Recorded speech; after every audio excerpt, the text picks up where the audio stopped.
네, 오늘 함께 나누실 하나님 말씀 신약성경 누가복음 8장 32절에서 39절까지 말씀입니다. 우리 최병미 권사님 인도 아래 교독으로 읽도록 하겠습니다. 누가복음 8장 32절에서 39절까지 말씀입니다. 마침 그곳에 많은 돼지떼가 산에서 먹고 있는지라 귀신들이 그 돼지에게로 들어가게 허락하심을 간구하니 이에 허락하시니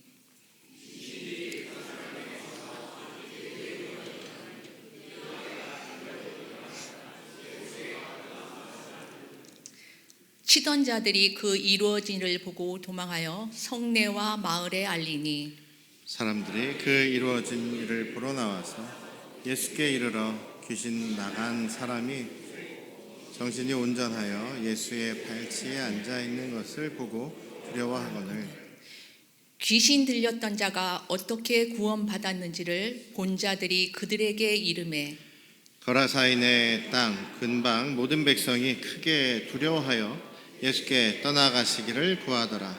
예수께서 배에 올라 돌아가실새 귀신 나간 사람이 함께 있기를 구하였으나 예수께서 그를 보내시며 이르시되 집으로 돌아가 하나님이 내게 어떻게 큰 일을 행하셨는지를 말하라 하시니 그가 가서 예수께서 자기에게 어떻게 큰 일을 행하셨는지를 온 성내에 전파하니라. 아멘. 아멘. 할렐루야. 네, 오늘도 우리 아버지 하나님의 크신 은혜와 그 크신 변함없으신 사랑이 여러분과 여러분 가정에 충만하시기를 주님의 이름으로 축원합니다. 영화를 제가 좋아하다 보니까 그런 많은 영화들을 가끔 보게 되는데요. 요즘에는 근데 또 많이는 안 봐요. 근데 전에 많은 봤던 영화들 보면 특히 이제 재난 영화 이런 거 있지 않습니까? 갑자기 화산이 폭발한다든지, 갑자기 막 쓰나미가 몰려온다든지, 갑자기 외계인이 우리를 공격한다든지, 이런 여러 가지 황당하고 말도 안 되는 그런 내용들이 원래 영화에 있지 않습니까? 보면 지금 거기에 이제 사람들을 살리기 위해서 참 그 많은 노력을 하는 그런 소방관들이라든지 경찰들이라든지 군인들이라든지 그런 분들의 노력이 참 많이 영화에 나올 때가 있어요. 그런데 보다가 좀 말도 안 된다, 그리고 좀 화가 난다는 생각이 들 때가 있는 것이 뭐냐면 그 주인공이 열심히 사람을 구하고 있는데, 사람의 생명을 구하고 있는데 갑자기 어떤 꼬맹이가 주인공한테 소방관 아저씨, 제가 저희 멍멍이가 저희 고양이가 저희 원숭이가 이제 이런 애완 동물이, 반려동물이 갇혔다는 거예요. 나무에 있다는 거예요. 지금 막 사람이 다 죽어가는 판인데 그거를 살려달라고 자기가 갖다 달라고 그렇게 해서 주인공의 발목을 붙잡고, 혹은 때때로 주인공이나 아니면 다른 사람들을 위험에 빠지게 하는, 그래서 어떤 경우는 그런 반려동물들을 위해서 목숨을 거는 것 같은 그런 내용들이 영화에 나올 때 참 저렇게까지 해야 되나라는 생각이 들면서 제가 반려동물을 무시한다는 얘기가 아니라 사람의 생명이 훨씬 중요한데 지금 거기에 눈 돌릴 때가 어딨냐. 요즘 보면은 왜 자기 반려동물에게 유언도 남기고 유산도 남기고 그런 사람들도 있지 않습니까? 요즘에 미국이나 이런 서양을 보니까 반려견의 장례식도 치러주더라고요. 장례식도 아주 그냥 비싸게 치러주고, 장례식을 위한 무덤도 아주 그냥 장례식하고 반려동물을 위한 무덤까지 막 세워주고, 참 세상이 어떻게 돌아가는지 그런 경우들 많이 봅니다.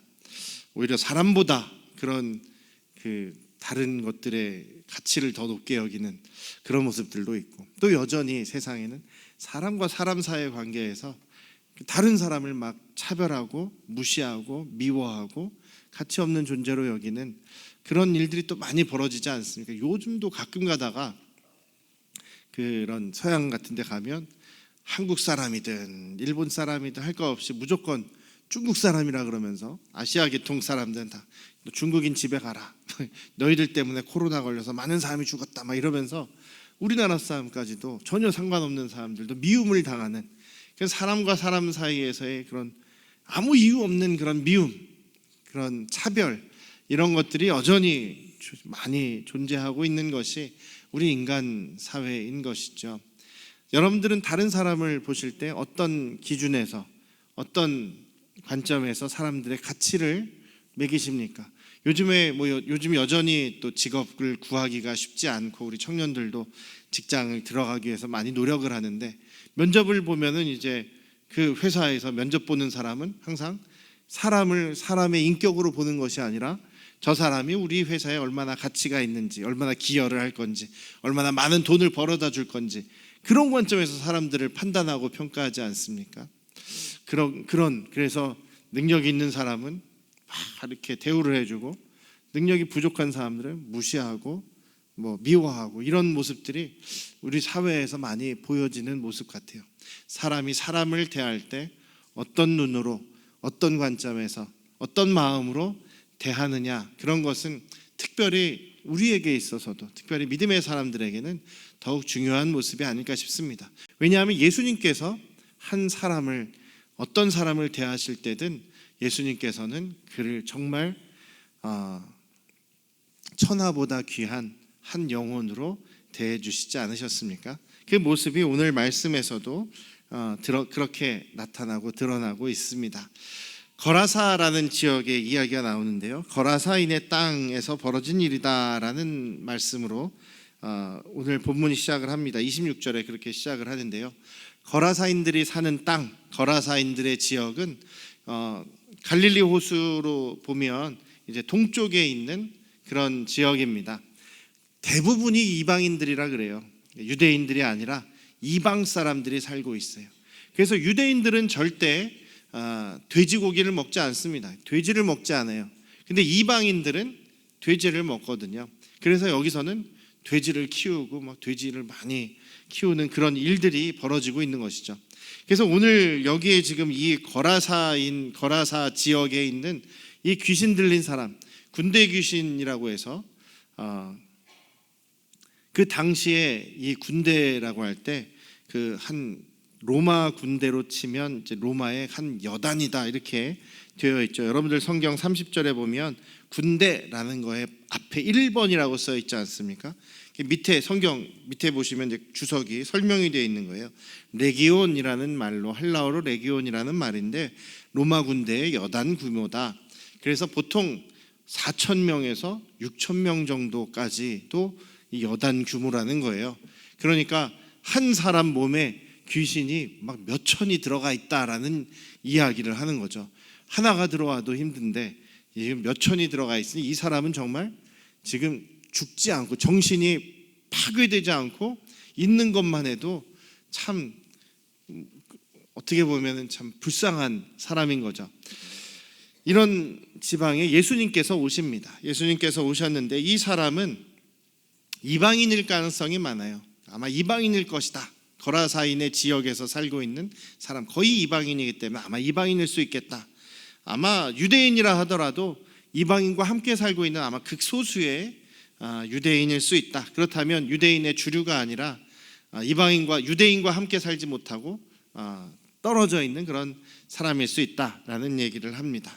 그리고 이 사람은 오랜 기간 동안에 그 군대 귀신에 들려서 고생을 하고 있는 사람, 맨날 24시간 계속 군대 귀신에 휘둘려서 계속 군대 귀신에게 사로잡혀 있는 것은 아닌 것 같아요. 여기 보니까 29절에 가끔 그 사람이 귀신들이 이 사람을 이리저리 흔들고 발작을 하게 만들고 또 막 공격을 하게 만들어서 사람들이 그를 묶어놓았다. 쇠사슬로 쇠고랑을 채워서 묶어놓았다. 그런데 그것을 또 끊어버리고 탈출을 하고 저 광야에서 지금 돌아다니고 있는 사람이 이 귀신 들린 사람의 모습이다라고 하죠. 27절에 보면 이 사람은 오랜 기간 동안 옷도 입지 않고 살았다는 거예요. 옷도 입지 않고 돌아다니는 그런 아주 인간의 존엄성을 지금 내버린 사람이죠. 그리고 집을 떠나 있습니다. 가족하고 함께 살지도 못합니다. 무덤 사이에서 지금 거하고 있는 사람이 이 귀신 들린 사람이었습니다. 가끔 발작이나 또 행패를 부리기 때문에 사람들이 쇠사슬에 쇠고랑으로 묶어놓고 있으니 사람들이 볼 때 이 사람은 한 인간으로 이렇게 귀하게 보는 게 아니죠. 저 사람이 혹시라도 우리에게 해코지를 하면 어떡하나, 우리에게 행패를 부리면 어떡하나, 우리에게 해를 끼치면 어떡하나 라고 생각해서 그를 묶어놓고 있으며 죄인 취급을 하는 거죠. 그리고 인간으로서는 별로 가치가 없는, 우리에게는 도움이 안 되는 그런 불필요한 사람으로 여겨지고 있는 사람이 이 거라사의 귀신 들린 사람입니다. 그런데 예수님은 이 사람을 다르게 보십니다. 이 마을 사람들조차도, 아마 가족들조차도 이 사람을 무서워하면서 또 귀찮은 존재, 혹은 가치가 없는 존재, 자기들에게 해를 끼칠까 두려워하는 존재라고 생각하는데, 예수님께서는 오늘 이 사람을 통해서, 이 사람을 위해서 이 사람 한 명 바라보시고 지금 거라사 땅에 오신 것입니다.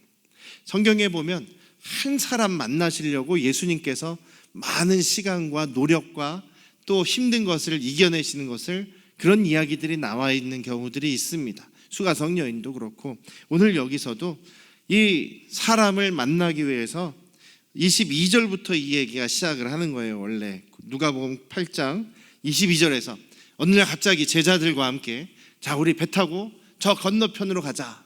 저 건너편 맞은편이 거라사 지역입니다. 거라사인들이 사는 그 지역으로 가자라고 하십니다. 가다가 피곤해서 누워 주무시는 사이에 풍랑이 일어나고 큰 파도가 일어나죠. 그것도 예수님께서 잠잠케 하십니다. 제자들에게 예수님의 그 능력을 나타내시죠. 그리고 나서 거라사 땅에 도착을 하셨어요. 도착하시자마자 예수님께서 먼저 그 귀신 들린 사람을 보십니다. 그리고 이미 그 귀신들에게 명령을 하셨다는 겁니다. 29절에 보니까 예수께서 이미 더러운 귀신을 명하사 그 사람에게서 나오라고 하셨다.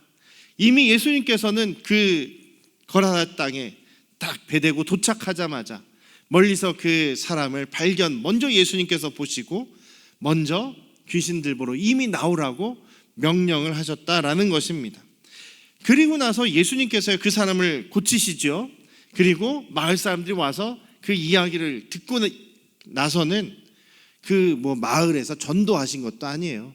그 마을에서 병자들을 또 다른 병자들을 고쳐주신 것도 아닙니다. 그 마을에서 예수님께서 복음을 전하신 것도 아니에요. 그냥 다시 돌아오십니다. 물론 그 마을 사람들이 예수님 보러 나가달라고 막 이렇게 밀어붙인 것도 있겠습니다만, 예수님께서 전혀 거기에서 다른 일을 아무것도 안 하세요. 거라사 땅에 도착하시자마자 귀신 보러 나가라고 명령하시고, 그리고 고치신 다음에는 돌아가시는 거예요. 이 사람도 여기 머물러 있어라 말씀하시고 돌아오셨다는 것입니다. 그러니까 예수님께서 하신 일은 지금 이 사람을 위해서 멀리서 배를 타고 건너편 와서 오는 과정 속에 그 풍랑과 바람도 잠잠하게 하시고 도착하셨다는 겁니다. 누구를 위해서요? 여기 한 사람, 귀신 들린, 군대 귀신 들려서 벗고 돌아다니고, 지금 다른 사람들은 이 사람을 두려워하고 미워하고 혹은 꺼리는 이 사람을 예수님께서, 어쩌면 이방인일지도 모르는 이 사람을 위해서 예수님께서 오셨다는 겁니다. 오셔서 고쳐주시는 예수님의 마음은 무엇이겠습니까? 그 귀신 들린 한 사람을 생각하시는 예수님의 마음은 어떠셨겠습니까? 그 사람을 귀하게 여기신 것이죠. 그 사람을 긍휼하게 여기신 것 아니겠습니까? 그러니까 귀신들이 저희를 그냥 무적행에 그냥 땅 밑에 저희를 보내지 마시고 저 귀신의 저 돼지떼라도 좀 보내주십시오라고 하니까 허락을 하시죠. 가라. 그랬더니 여기 누가복음에는 나오지 않습니다만 이제 마태복음, 마가복음에는 2천여 마리나 되는 그런 숫자다. 2,000마리나 되는 돼지떼가 다 호수로 뛰어들어서 몰살을 당했다라는 겁니다. 돼지 2,000마리면 얼마인지 계산도 잘 되지 않는데 어쨌든 어마어마한, 돈으로 따지면 어마어마한 것이겠죠. 동네 사람들은 이 귀신 들린 사람에 대해서 돼지 한 마리 값도 안 쳐줄지도 모르겠어요. 그 정도의 가치를 매기지도 않을지 모르겠습니다. 근데 예수님께서는 어떤 그 희생을 치르더라도 이 사람은 살려야 한다라는 것이 예수님의 마음 아니겠습니까? 이 귀신 들린 사람, 우리 인간이 볼 때는, 인간적인 눈으로 볼 때는 무슨 가치가 있겠습니까? 저 사람이 무슨 일을 하겠습니까? 사람들에게 봉사를 하겠습니까? 그 나라에 무슨 큰 대단한 도움이 되겠습니까? 아니라고요. 아무런 힘도 없고 능력도 없는 무능한 사람, 오히려 귀신 들리면 사람들에게 해코지를 하는 그런 사람들에게 도움이 안 되는 이런 사람인데, 예수님께서는 그 사람을 긍휼히 여기시고 불쌍히 여기시고 사랑하시고 그를 치유하시고 살리신 분이 바로 우리 예수님이시다라는 것을 오늘 말씀을 통해서 분명하게 볼 수가 있는 것이죠. 예수님께서 한 사람, 한 영혼을 대하시는 태도가 바로 그것이다라는 이야기입니다. 그 예수님께서 여러분들도 그렇게 보고 계시는 것이죠. 나 한 사람, 나를 위해서 예수님께서는 십자가도 지시고 죽음을 당하시고 부활하신 그 자신의 생명까지 주신 것은 바로 우리 한 사람 한 사람, 여러분 한 사람 한 사람을 그런 가치로 보고 계시기 때문이다라는 것입니다. 예수님께서 우리를 보시는, 평가하시는, 우리의 가치를 매기시는 기준은 우리의 능력이나 우리의 지식이나 우리의 가진 소유나 이런 것이 아니다라는 것을 잊지 않으시기를 주님의 이름으로 축원합니다. 그래서 그 성경의 신약은요, 특히 에베소서에서는 우리는 얼마나 가치 있는 존재냐면 예수님께서 자기의 생명을 주시고 자기의 피를 주셔서 우리를 산 그런 가치가 있는 사람이다. 그래서 우리의 가치는 바로 예수님의 피의 생명만큼 가치 있는 그런 존재들이다라고 말씀하고 있습니다. 옆에 있는 분들에게 그런 이야기를 하시면 좋겠어요. 당신은 예수님의 생명과도 같은 가치를 가진 분입니다. 너무 긴가요? 당신은 예수님의 생명의 가치를 갖고 있는 사람입니다. 한번 기억나는 대로 한번 해보세요. 시작. 당신은 예수님의 피의 가치를 가진 분입니다. 할렐루야. 예수님께서 한 영혼을 천하보다 귀하다고 하시는 한 영혼은 우리가 뭔가 능력이 있고 대단하고 교회에 큰 공헌을, 하나님 나라에 뭔가 큰 어마어마한 공헌을 해서라기보다는 우리 영혼 자체를 하나님께서 귀하게 여기시고 긍휼히 여기시고 사랑하시는 것이라는 사실을 잊지 않으시기를 주님의 이름으로 축원합니다. 여기 마을 사람은요, 이 사람이 귀신 들린 사람이 낫잖아요. 그러면 이 중에서 한두 사람만이라도 막 춤을 추고 기뻐하면서 와, 이 사람이 병이 나았네 하고 좋아했을 텐데 그런 사람이 한 명도 없다는 거예요. 여기 보면 그런 사람이 있었으면 기록을 했을 것 같아요. 특이하니까. 그런데 여기 마을 사람들은요, 이 얘기를, 자초지정을 듣고 돼지떼가 죽으면서까지도 이 사람이 제정신이 되고 살아났다라는 소식을 들었을 때 기뻐하고 감사한 사람은 한 명도 없어요. 오히려 예수님을 두려워했다고 합니다. 첫 번째, 그들의 반응은 두려워한 거예요. 왜 두려워했을까요? 저 사람은 위험한 마술사다.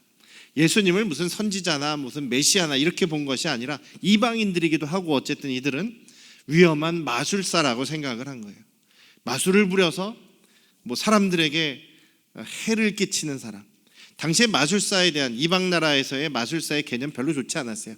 자기 이익을 위해서 뭔가 희한한 놀라운 광경을 보여주기는 하는데 그 사람에게 비위를 맞춰주지 않으면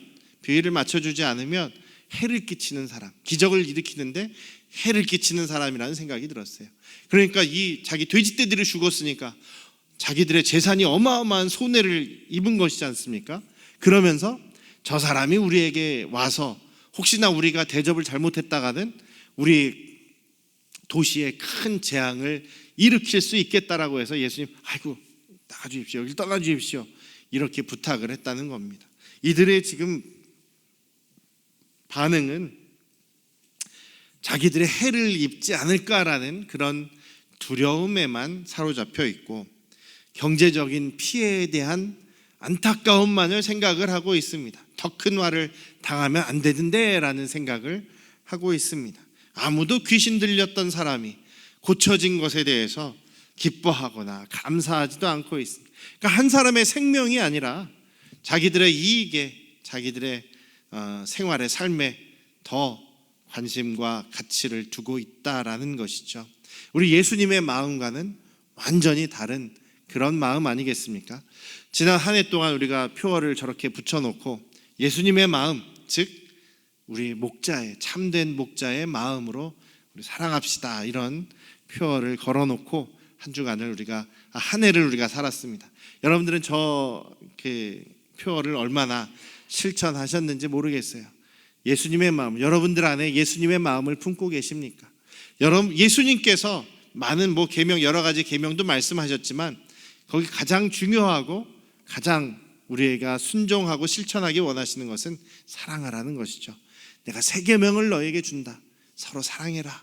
서로 용서해라. 그런 사랑을 여러분들 이번 한 해 동안 얼마나 실천하셨는지 모르겠습니다. 다른 사람을 바라보실 때에 예수님과 같은 관점으로, 예수님과 같은 마음으로 한 영혼의 가치를 중요하게 두신다면 우리는 조금씩 다른 사람에 대한 우리의 말과 우리의 행동과 태도가 달라지리라고 저는 그렇게 믿습니다. 내년 한 해에도 또 이 마음을 우리가 기억하시면서 예수님을 닮아가시고 한 영혼을 더 사랑하시는 그런 우리 안양 성도교회 가족들 되시기를 주님의 이름으로 축원합니다. 그것을 위해서, 한 영혼을 위해서 예수님께서 이 땅에 오셨다는 것을 기억하시기를 주님의 이름으로 축원합니다. 기도하시겠습니다. 아버지 하나님, 우리가 예수 그리스도의 마음을 품고 우리 한 사람 한 사람의 영혼을 정말 소중하게 생각하며 존중하며 긍휼히 여기며 주님의 마음으로 사랑하는 우리 안양 성도교회 가족들 되게 하여 주시옵소서. 이제는 우리를 죄에서 구원하신 예수 그리스도의 은혜와